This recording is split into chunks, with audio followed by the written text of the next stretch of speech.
கூட்டணி குறித்து பேசும்போதே தொகுதியோட எண்ணிக்கை எவ்வளவு நம்ம சொல்லியிருக்கோம். தொகுதி அடையாளப்படுத்தல எண்ணிக்கை உறுதி செஞ்சிருக்கோமா? எவ்வளவு எண்ணிக்கை? எல்லாமே பேசப்பட்டிருக்கிறது. அதை நான் அறிவிப்பதை விட அண்ணன் ஸ்டாலின் அவர்கள் அறிவித்தால் தான் அது முறையாக இருக்கும். எனவே வெகு விரைவில் அந்த குழு அமைத்து அதை நிச்சயமாக அவர்கள் அறிவிப்பாங்க. அதுதான் உறுதியானது என்பது இந்த நேரத்தில் சொல்கிறேன். கலந்து ஆலோசிச்சு தான் முடிவு எடுத்துன்னு சொல்லியிருந்தீங்க. இத்தனை ஆண்டு காலம் நம்ம திமுகவை பல கட்டங்களில் நம்ம விமர்சனம் பண்ணியிருக்கிறோம். இப்போ நிர்வாகிகள் இப்போ சம்மதிச்சாலும் கூட கடைக்கூட இருக்க தொண்டர்களுடைய மனநிலை என்னவா இருக்கும்? அவங்க இப்போ ஒன்று சேர்ந்து இப்போ களத்தில் நிற்கும் போது அது எப்படி இருக்கும்? இல்லை, நான் என்ன சொல்கிறேன், இது ஒட்டுமொத்த தேமுதிகவின் விருப்பம் தான் என்னுடைய விருப்பமாக இன்னைக்கு நான் அறிவிச்சிருக்கிறது. தேமுதிக ஒட்டுமொத்த விருப்பம் இதுதான். ஏன்னா எல்லாரையும் நான் கலந்து ஆலோசித்து அவங்க வாக்களித்தது ஒரு பக்கம் இருந்தாலும் இண்டிவிஜுவலாக நான் இப்போ எல்லாரும் நீங்கள் பார்த்தீங்க, நான் பயணம் போகும் எல்லா இடத்துலையும் மாவட்ட செயலாளர், ஒன்றிய, நகரம், கிளைகள் எல்லாரோடையும் நான் கலந்து பேசும்போது எல்லாருடைய மனநிலை இந்த முறை நாம் இந்த இந்தியா கூட்டணி திமுகவுடன் கூட்டணி அமைக்கணுன்றதான் எல்லார் கருத்துமாக இருந்தது. அவர்கள் விருப்பமே என் விருப்பம், அவர்கள் முடிவே என் முடிவு.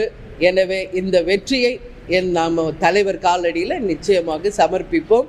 அதனால தான் இப்போ உடனே தலைவரிடம் நன்றியும் சொல்றேன்.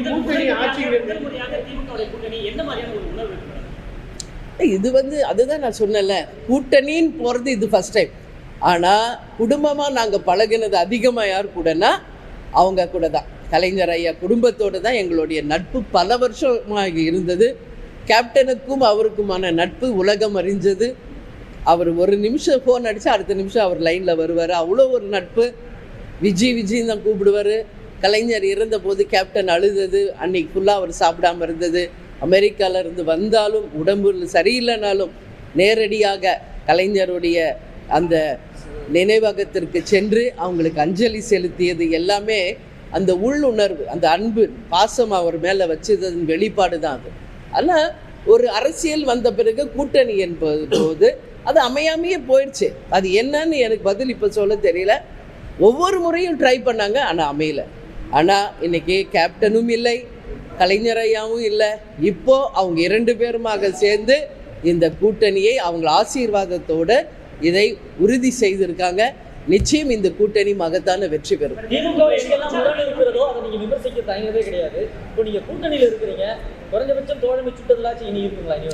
நிச்சயமாக இங்க பாருங்க, இன்னைக்கு தான் கூட்டணி உறுதியாயிருக்கு. இனி அடுத்த கட்டம் இன்னும் நிறைய விஷயங்கள் இருக்கு.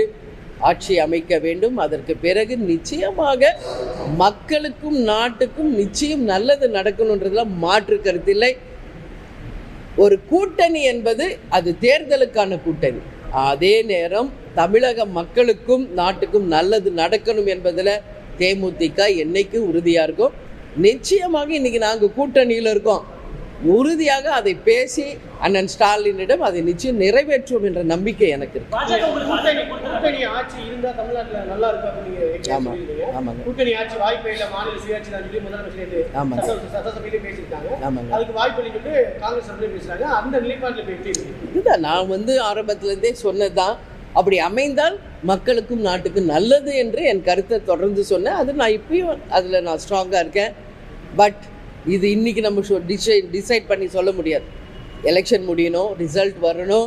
அதற்கு பிறகு தான் யார் எவ்வளோ சீட்டு ஜெயிச்சிருக்காங்க என்ன என்பது தெரியும். மக்கள் தீர்ப்பு தான் மகேசன் தீர்ப்பு.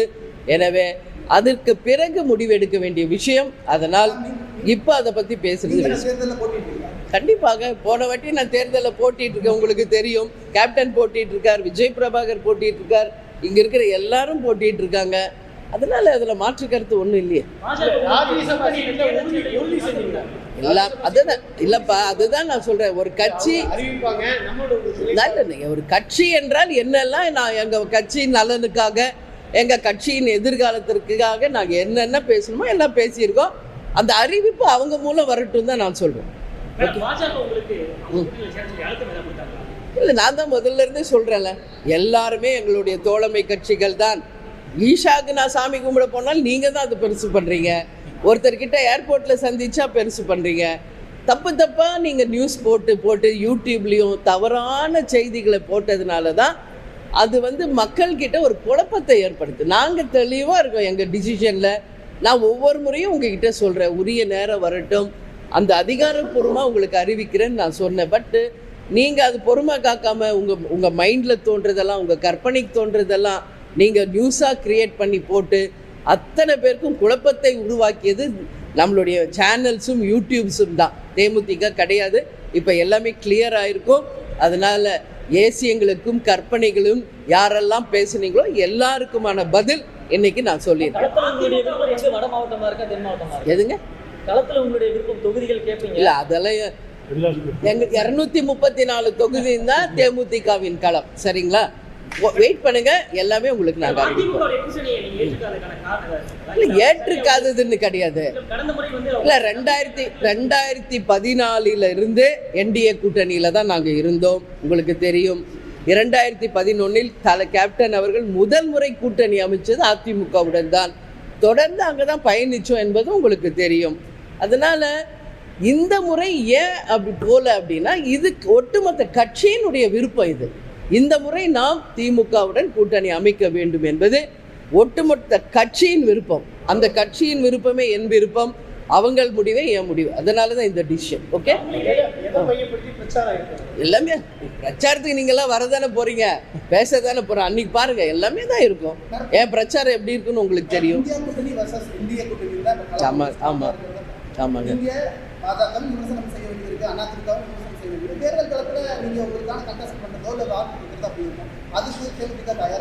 நாங்கள் எப்பவுமே மக்கள் பிரச்சனையை தைரியமாக எடுத்துரைப்பதில் என்னைக்குமே தயக்கம் காட்டியது கிடையாது. அது உங்கள் எல்லாருக்கும் தெரியும்.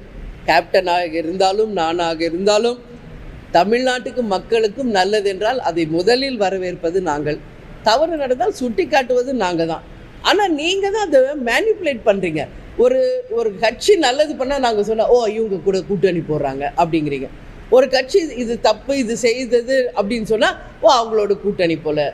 நீங்கள் அப்படியே உங்களுடைய எண்ணம் செயல் எல்லாமே வெறும் கூட்டணியை பற்றியே இருக்குது. நாங்கள் அப்படி இல்லை. தமிழ்நாட்டுக்கு மக்களுக்கு எதெல்லாம் நல்லது நடந்தால் அதை ஃபஸ்ட்டு நாங்கள் தான் வரவேற்போம்.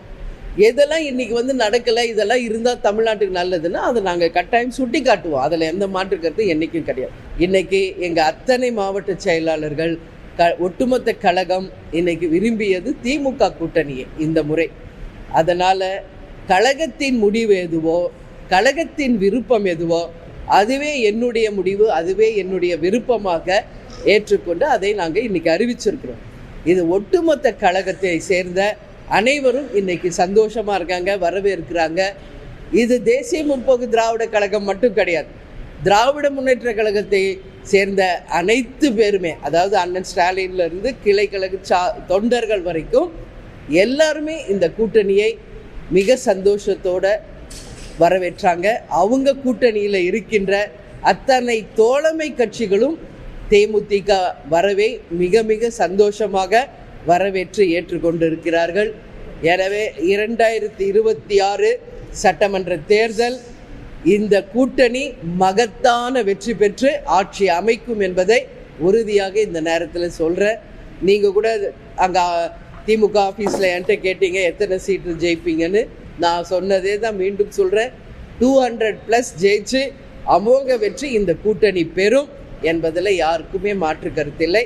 ஏன்னா இது ஒட்டுமொத்த கட்சிகளும் அதே போல் மக்களும் விரும்பிய ஒரு கூட்டணியாக இந்த கூட்டணி அமைஞ்சிருக்கு. கேப்டன் அவர்களும் கலைஞர் அவர்களும் பல ஆண்டுகாலமாக நட்பில் இருந்தவங்க. உங்களுக்கு தெரியும், எங்கள் திருமணத்தை நடத்தி வைச்சவரே கலைஞர் அவர்கள் தான். அறிவாலயத்துக்குள்ளே நான் போகும்போது எனக்கு கேப்டன் நினைப்பு தான் வந்துச்சு. ஏன்னா திருமணம் முடிஞ்சு எங்கள் ரிசப்ஷன் நடந்ததுமே அறிவாலயத்தில் தான் என்பது உங்கள் எல்லாருக்கும் தெரியும். பல ஆண்டுகளாக அவங்க குடும்பமும் எங்கள் குடும்பமும் ரொம்ப நெருக்கமாக பழகியவங்க தான். ஆனால் அரசியல் என்று வந்த பிறகு, கூட்டணி என்று வரும்போது எத்தனையோ முறை பேசப்பட்டாலும் அது நிறைவேறாமலேயே இருந்தது. கலைஞர் அவர்கள் கூட 2016 பழம் நழுவி பாலில் விழப்போகிறது என்று கூட சொல்கிறார். கேப்டனுக்கு விருப்பம் இருந்தது, ஆனால் அந்த கூட்டணி அப்போ முடிவு செய்ய முடியல, இறுதி ஆகலை. 10 வருஷம் கழிஞ்சு பழம் நழுவி தேன் கலந்த பாலில் இந்த முறை விழுந்திருக்கிறது. அது மட்டும் இல்லை, இது எல்லோரும் வரவேற்கின்ற ஒரு கூட்டணியாகவும் அமைஞ்சிருக்குது என்பதை இந்த நேரத்தில் நான் மகிழ்ச்சியோடு பகிர்ந்துக்கிறேன்.